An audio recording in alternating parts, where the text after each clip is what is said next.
papa, pardon, au trouble l'esprit. Ce que tu as troublé l'esprit, tu as évité ce qu'on a dit. Qu'on trouble l'esprit. Donc ça dit qu'il faut esprit la mission, c'est la king, c'est la tranquille. Il faut esprit la mission de contrôler nous autres la mission. Ce que yo esprit na yo de contrôler nous autres na yo et comment capable ya ko diriger quand nous autres na yo so qui esprit ni mesana mingi ko sola mtu apesa makasi. Aussi longtemps molimo na yo ezo ko sola mtu apesa makasi te esprit no moyen pe va na kati na ndoto na yo. Alléluia. Esprit na o moyen va na kati na ndoto na yo exact. Obi esprit wana na le na biso la fois passée esprit wana on te que ko la biso ma pas moli parce que ma pas moli biso to totana Esaïe molimo. Dieu nous a bénis de toutes les bénédictions spirituelles dans le lieu céleste. Ezaka kana molimo nous ta kenda ko récupérer ma pas moli na biso ya molimo pour que ça litera comme si amo après à matérialiser amo. Oui, mais là, ça dit exemple moko. Molimo soke bibi la kati ya vie à mutu. Et comme il soit à Koufi, soit à Salim. Alléluia. Non. Molimo bima na kati ya vie na kati ya mutu. Il y a des choses que nous savons. Ezali liwa na kolala. Yango ndo moni ke Yesu Masia tanga moni mutu akufa bia lali. A comparer liwana kolala ndenge moko. Tant nini biso molimo abima ezata musko yo se retrouver ozali na kikwiti me ozolo to komi na poto. Wana nena makenda. Alléluia. Ozola la ozali awa na Anvers me ozolo to komi apina Kinshasa. Nya makenda. Yo si okenda yo si o mona kaloka sikeno o mona okabo te ndoto zali molimo omona. Siko soki molimo amoni ya munesco ayaka siko bandika transformer on nini na ndoto. Siko soki molimo pe azui so akomi na kati na yo il faut transformer makambo ya zwaki o transformer na musuni parce que ya azui amonde ya molimo siko tama ko epa no siko il faut transformer on nini na musuni siko ko se transformer ndenge nini. Alléluia. Si on a vu ça bien qu'on s'est transformé dans la sagesse. Si molimo azui voiture na molimo. Si on a transformé voiture dans la sagesse ndenge nini. Alléluia. Est-ce que molimo a transformé mon anani na elata nzoto. Yango tu moni za nzego moko babaki ndoto na ngelati. Alléluia. Ce qui molimo na yo ake ko parvenir kozwa musala na molimo abotuli musala na molimo a récupérer musala na molimo omona ka kineza bo étoile mo ba yosanini e ba ndiko beta na kati pa na yo moi molimo moi musala sanini e bendami. Vous comprenez? Bonjour madame, bonjour monsieur. Est-ce que je parle à tel? Oh oui. Ya kozwa musala. Pourquoi? Parce que molimo ça qui ni azwa ki amo déjà. Amen. Alléluia. Molimo a récupéré qui amo déjà. Or, molimo na biso azalaka makasi na bango très bien. Azalaka makasi soki azala na makasi ya kofukama. Soki abondelaka mingi pa ya papa. Soki oekipaka ye soki opesake makasi. Or makasi ya liboso o molimo azwaka ezali ezali na kati ya prière. Alléluia. Molimo na okoma makasi na kati ya prière. Soki ye molimo na akomi makasi na kati na prière. C'est alors qu'à aucun de ce qu'on cause la yonani. Et ça qu'on dit essence mon popesi. Alléluia. Oui, na kosa yote na kosa binote. Ezala ko gêner. Soki obandana na kobonde la makasi ti ata gêner ko kamote. Wana ko ba dimension ya mususu. Ezala ko yoka makamu na Nzambe. Yangone to pesa ba tutoli mingi il faut ko yaka avant ou participer na kati ya ba prière. En fait, tant que message ensemble, on ça molimo, on kokita, on koyambango facilement. Alléluia. Et l'autre liboso, on biso to kuta na kanata, c'est la prière. C'est la prière qui est la clé à okuta na nona papa. Ya okota Ce qui est élémentaire au bandina dans le monde, au canal dans le monde, bien dans les Seigneurs. C'est fini. Oui, na semaine autant dans le samedi là. Ne comment la sortie, moi pas prier dans le bureau. Ce qu'on dit, il est au pays là.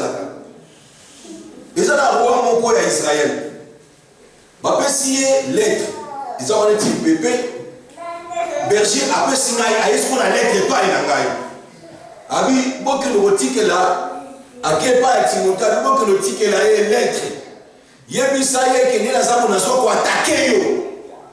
Voilà ça qui n'est pas tout temps nango.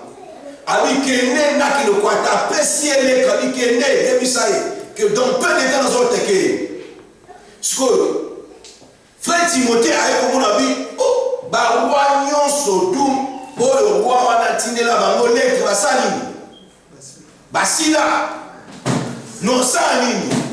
Naso sumelo wa usalate abinde na zangu nazo kwa attaquer au mona roi songolo oui ngade mtu na attaquer kai ngade na sala kabo ezana roi moko ta côté la ngai alobi pese lettre webi siko mtu ana zui lettre akena mo siko akena mo liboso ya Nzambe nzo andeza na kabongo azui lettre na tiango liboso ya Nzambe afungoli yango naka sa ebiso ni to sala mona molimo menzo ande ko mama na Biblia. Alléluia. Azui lettre na fungoli yango albi abikolo tama kama ebisingai yo mona petanga ngo abikolo yo kama kama ebisingai Seigneur tala boeba exposer les lettres liboso ya Nzambe tamuzaka yo ki lettre wana Neko se rappeler dans verset biblique le biso il a effacé l'acte dont l'ordonnance nous condamnait. A poussé le bosso ensemble et puis le dans les seigneurs. A dit Seigneur, Kolo, Tana, toujours Tanango. Na Esaïe, chapitre 37, verset 14. Donc il a moitié à 20.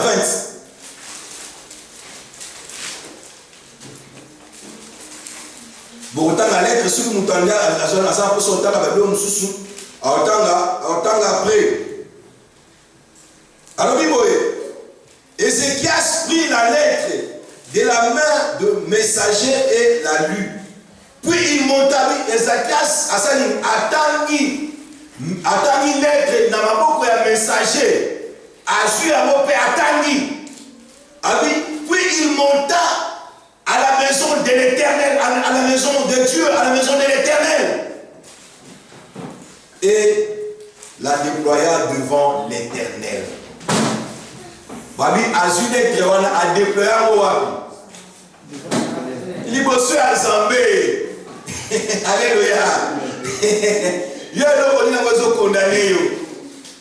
Dimanche prochain, Moutinho surtout il faut soit lettre et condamné. Na éviter ce maladie ou quoi. Lobby il faut ça chose décision. Il y a chose qui décision il y a CG office des étrangers. Il y a kanango bien dans les seigneurs. Sur la maladie moko le médecin à l'oba il y a kanango. Ceux qui peuvent au moins des maladies bien dimanche prochain comment lettre soit le col à négé mouton va condamner qui yo. Alléluia. Est-ce que tu as compris? Dimanche prochain, yo so au moins lettre exaltée. Comment va venir qu'on surtout va condamner qui yo. Sur les maladies comment yango. Ceux qui exaltent malédiction à la famille comment yango. Oh yo surtout au sali au déployer au niveau soin Zambé. Alléluia. Yo quand il a dit na sepelé na mbingabi. Il est déployé devant l'Éternel. Et il est déployé devant l'Éternel à qui il dressa cette prière. Tous ceux qui se sont dit, après si on va déployer le besoin de Zambé, peu et pas une Zambé a adressé prière au yo. Éternel des armées, Dieu d'Israël, assis sur le chérubin, c'est toi qui es le seul Dieu de tout le royaume de la terre. C'est toi qui as fait les cieux et la terre. Éternel, incline ton oreille. Incline. Nzaba salini. Incline. Mato inaye. Incline ton oreille. On a qui se soit puis Incline ton oreille et écoute. Éternel, ouvre tes yeux et regarde. Incline ton oreille. Pour faire quoi? Pour écouter. Après, il dit, c'est bon la mus, non prend ça, Nini. N'importe ce qui est alléluia. Exemple. Ce qui dit, Abi, incline ton oreille pour écouter, ouvre tes yeux pour voir. Et attends toutes les paroles que Sanchérib a envoyées pour insulter les dieux vivants. Voilà. Yoka sikoyo. Abi, yoka malobani surtout oyo. Sanchérib atindaki pour l'enseigne. Pour l'offrir à eux sans pas bon. Oui, pas maladie n'a plus fait n'a pas Nzambe. Alléluia. Amen. Nzambe a dit que la carte est contre la maladie de Zalake. Ce que tant malade à nos côtés, comment défier nani? Nzambe. Comment défier Nzambe? Ce que Nzambe a dit que non, na carte ya Israël ba oba so passer ba ko Zalake. Ce que yo siko ozeme comme ça ni comme otangaka yo. À tout moment so unika so kaze il faut ça il faut ekende. O ça comme ça ni. Et comment défier Nzambe? Parce que promesse à Nzambe ça que lo mususu. Yesu ko lo mususu comme ko défier Nzambe là yo. Et comme on a dit, comme on fait dans Nzambe, donc Nzambe doit s'amouquer, que Nzambe doit s'alakate, que Nzambe na Nzambe no yo peut se commander malade, il va aller comme koyela, comme au côté de la kachanda, au comme il commettre paix, na ni grandeur oyote aka oyo mona ke pas Nzambe en évidence. Est-ce que Nzambe a la salaka oui ou non? Alléluia. Moi je veux dire des problèmes na yo oyo. Bible le biso boya. Na Esaïe kabi je te fixe comme un clou dans un lieu sûr. Et puis si quand surtout ma table la non le connaître ça ni. Mais yo siko matabe no nyati déjà poto. O mesiko poto zo ya tenenge nzambe mtabaki matabe na yo bisiko konyata. Et puis ça nous en possession. Pe nzambe a ko fixer le kola clou, le kola CT. Le kola CT na bisika oyo ya malamu. Siko ngai bisika na ya malamu ezali bisika malamu ya mtu ezanga bisika zali. Parce que même il faut qu'on prie pour la bonheur et la mboka wana la mboka bino bozali parce que bolam na mezo sali ils ont dépendre wana siko donc ngai na vandi na koti ala poto siko bolam na ngai ils ont dépendre pe wapi na poto siko eloko oyo pesa ka muntu mukanda oyo pesa ka muntu na nani pesa muntu ndingisa tout pesa muntu accès ya mboka wana ndenda ko monoza ngote et comme siko likambo faut siko la bonne il faut la bonne répondre à ça. Non, ça ne va pas. Excuse. Tu vas me fixer dans un lieu si bisika wapi. Et zali bisika oyo ngai na saleli parce que ngai bisika oyo ma tape na ngai nyati. So ngana na tape na ngai nyati wala. Oh, nzamba wa bisa sumani. Nabi masusu ana ki bisuna Angleterre. OK, ma tape na ngai nyati awa. Ngai bisika nzamba opesa na possession d'Hispano. Siko Yesu kwa zoe pana Nzambe ani go bisa siko Nzambe wana yoka siko loko moko oyo ba o bazotanga ba okotanga tina se mena sepela kina eloko moko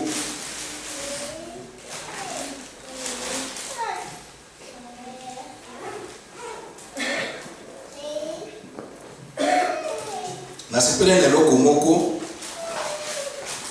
oyo Esaïe ayaki siko répondre et pas répondre et pas à Ézéchias. Yokani ni zaba ici na 21 na chapitre 40 mais la verset 21. Alors Esaïe fils d'Amon envoya dire à Ézéchias ainsi parle l'Éternel. Ainsi parle l'Éternel, Dieu d'Israël. J'ai entendu la prière que tu m'as adressée au sujet de Sanchérib, roi d'Assyrie. Voici la parole que l'Éternel a prononcée contre lui. Elle te méprise, elle se moque de toi. La Vierge, fille de Sion, elle hausse la tête après toi. Comment on sait tête des animaux?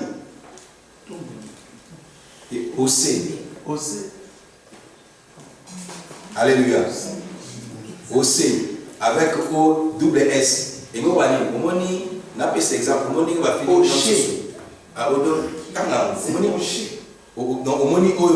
dans pardon, hocher. Hocher, pardon. Hocher la tête. Hocher la tête, c'est ça. Hocher, ça pour tombola. Moutou, mais hocher la tête, c'est quoi? Donc, mon nom tout ça, et là, Kinzoli Chate. Alléluia. Si vous avez dit que non, et l'on parle de celle-là, Kinzoli ça. Alléluia. Et l'on parle de celle-là, Kinzoli ça. Et l'on parle de celle-là, fier. Abi Boya, Abi. Elle hoche la tête après toi. Et mon cocher peut t'abi. T'as Yohana. Neza uma la demi nezabi. Alléluia. Mon nezala yécoute nezabu. Santa n'a pas déjà nezabu abi. Nalo zala sans papier éternel. Alléluia. T'as vu chose à sans papier, bah oui, c'est moi me donc ça qui nous dit c'est aux sans papier éternel. Même toi là, oh là, il s'est là bon qu'on a tout musée papier oui. National c'est souvenir.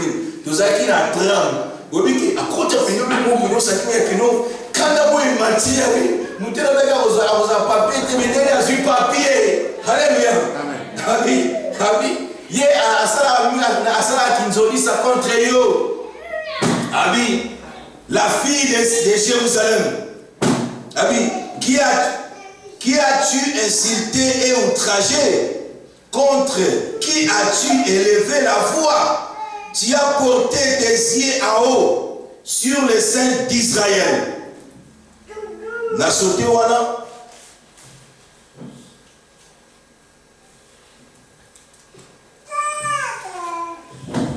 Bolimbisa.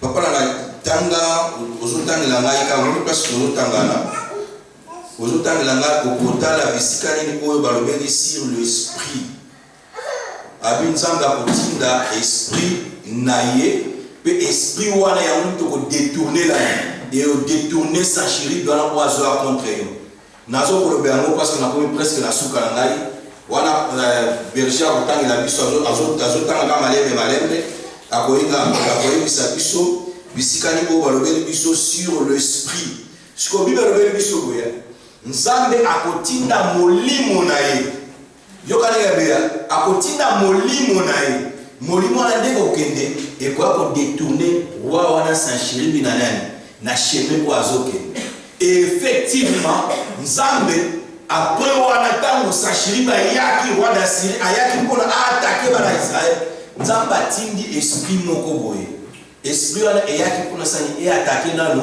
na nsima na bango eza wana ti berger alobi nini akende koatake frère Timothée siko ntango azoko koatake frère Timothée akomi kaka na nani na katikati bayebisi ye ke ezali na motu moko boye azoatake ndako na yo. Est-ce que berger akoavanse lisusu? Alléluia. Akomi mpenza habité. Babi singa kenda kuna ngeza attaquer. Il faut la zone na salini. Na kende ko tiana ndako na la kimia afin que na va poursuivre mission après. Mais pendant que le voilà esprit voilà et pour détourner la nzela. Bien aimé dans le Seigneur, la Bible déclare que Nzamba tini ange naé aye ko bomba bana Syrie presque nous sommes affaire à 180 000. Alléluia. Abomi bango surtout et bitumbe si la rakesani et si na éviter le koni ozo tumbi so bien aimé dans le Seigneur. Oza capable ya ko sonora esprit za capable ya ko tinda pe esprit musu parce que ange n'est pas un esprit. Aza capable ya ko tinda esprit mususu. Aya vers problème non assilissé yango. Alléluia. Problème les autres missions bien aimé dans le Seigneur. Et nous on dit oh ils ont si maté la carte na bomo ina yo. Ni ya ozuma que c'est comme si que non ozuma que non ezo leke la kaka yo. Il y a que par la prière. Ce n'est que par la prière bien aimé dans le Seigneur. Oh okina kolonga makambo sur toi. Il y a kana lettre wana o ezo condamné yo. Lucas Sambe wana bomo bien aimé dans le Seigneur. Il y a qu'à pousser les pas inaïe. Il y a ça capable de prononcer quelque chose dans la carte de bomo inaïe. Le problème qui est là est que yo l'homme de autres qui problème là et ça et tourmenté yo. Yo l'homme de autres qui problème là osani et le moitié na carte na vie na yo. Or que Dieu est capable de bien dans le Seigneur. Il y a pour rendre quelque chose na carte na vie na yo. Nzamba tingi esprit salini. Et ye kolongo la sa chérie na nzela na ye oyo ane ko kino ko attaquer ye. Esprit Nzambe. Et ye kolongo lango. Mais yo parce que ça esprit pe mususu oyo Nzambe ayebisaki Ezekiel. Ayebisi Ezekiel ozomona nini? Ezekiel a dit nazomona mikuwa oyo salini. Oyo ezangi nzoto. Mikuwa oyo ezali ya kokauka. Nzambe ayebisi eske mikuwa oyo kokikobota pe komoyi. Abe Nzambe na yebi yango te. Yo no mto yebi yango. Soki yo lobi effectivement osali kokota nzoto. Mais bien aimé dans le Seigneur, ces jours-là, Nzamba yebisi Ézéchiel prophétiser. Yebisa esprit et ça écoute la carte na banzoto wana. Et ça le loko mon côté bien aimé dans le Seigneur, o elata nzoto te na carte na bongo na yo, o kokina ko belela esprit te la taper nzoto. Alléluia. Et ça le loko mon côté vous allez dessécher. O le soko beleli Nzambe wana. Oyo soko beleli Nzambe na Nzambe osala te quelque chose na kati na vie na yo. Nini yango eza desséché na kati na vie na yo. Nini yango ezo simba te na kati na vie na yo. Okoki kobelela molimo pe molimo ekoti. Bakomoni yango. En fait, ils ont 33, on a utilisé notre langage. Donc, il y en a 37, 33 à 36. Voilà, nous avons 37, na 4. 37, verset 4. Verset 4. Donc, aux ongles bandés. Globalement. Dans 4 balobi, peut-être que l'Éternel, ton Dieu, a-t-il entendu les paroles de Rachek que le roi d'Assyrie, son maître, a envoyé pour inciter le Dieu vivant? Yoka.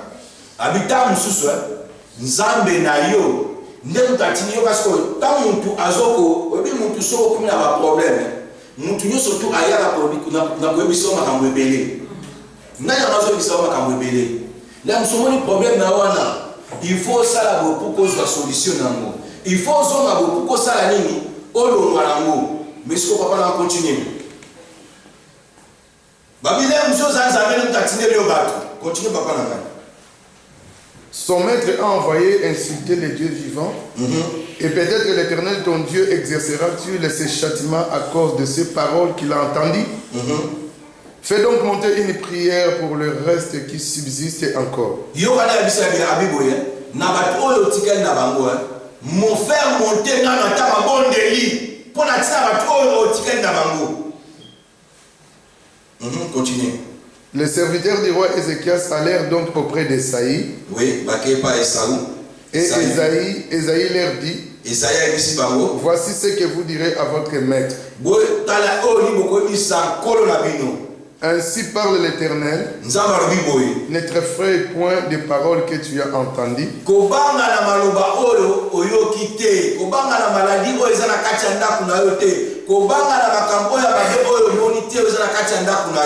Et par lesquels m'ont outragé les serviteurs du roi d'Assyrie.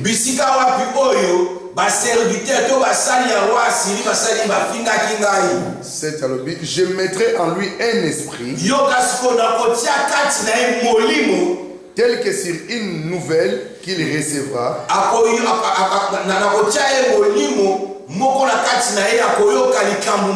Il retournera dans son pays et je le ferai tomber par l'épée dans son pays.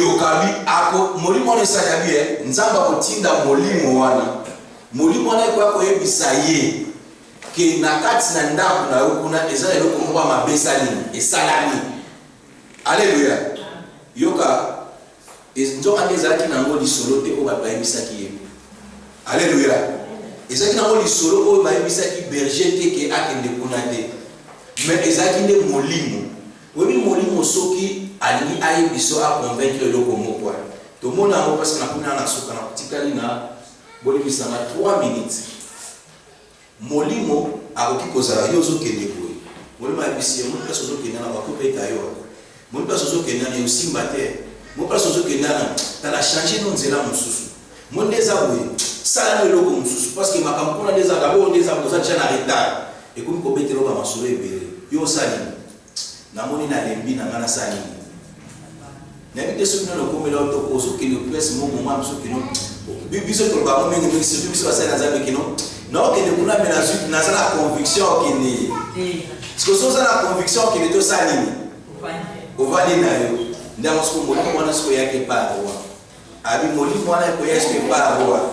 Et pour informer ce que ceux qui sont capables, na ceux qui n'ont pas, ceux qui sont capables, que mon livre va na kuto saka, il va na quoi qu'on bête la bâtiment solo pour na tina sujet na yo. Ngamu polo moko boy, na komi na Mauritanie, ba condamné na 3 ans ya prison, ba condamné na babi que yo ko vivre à 3 ans. Bien nommé dans le Seigneur, na bali ko prier, na bali ko prier. Mukolo wana sikola ko se présenter et pas il y a juge à ce verdict qui n'est parce que déjà après ça qui condamnation qui parce que le ministère public après c'est déjà condamnation comment après c'est déjà condamnation qui n'a vivre combien 3 ans en prison juge wana koti akekolala tango alali alamuki na kati na ndoto na yo kama mazomona azolotaki condamné innocent. Et innocent, on a besoin de Congo ya Isa. Isa n'est Congo ya Jésus na Kindibu. Alléluia. Si on a si comme par hasard, le quoi zaki chrétien, si on a commis Congo na ngai ba bi alias Senani, Isa pour ko ba kenaza chrétien. Na kati ya moka ba musulman, ceux qui ba accuser lisusu que ozali chrétien, ça devient encore tout un grand problème. Alléluia. Mais na kati ya moka ba musulman ba découvrir que yo zali on dit mais là Isa mais Isa na koti na kati ya ndoto ya mtu pona kwa bisa yake mtu zo condamné na zaini. Amen. Alléluia. Amen. Nzamba kosa pe kati na bomo inayo. Amen. Nzamba za capable kosa kati na vie na yo. Amen. Et loko ko e condamné ki yo. Nzamba za capable kotinda esprit ya bozo misango. Nzamba za capable kosa bien mettre le Seigneur kanga misu bisko zali. Kanga misu no bisko zali.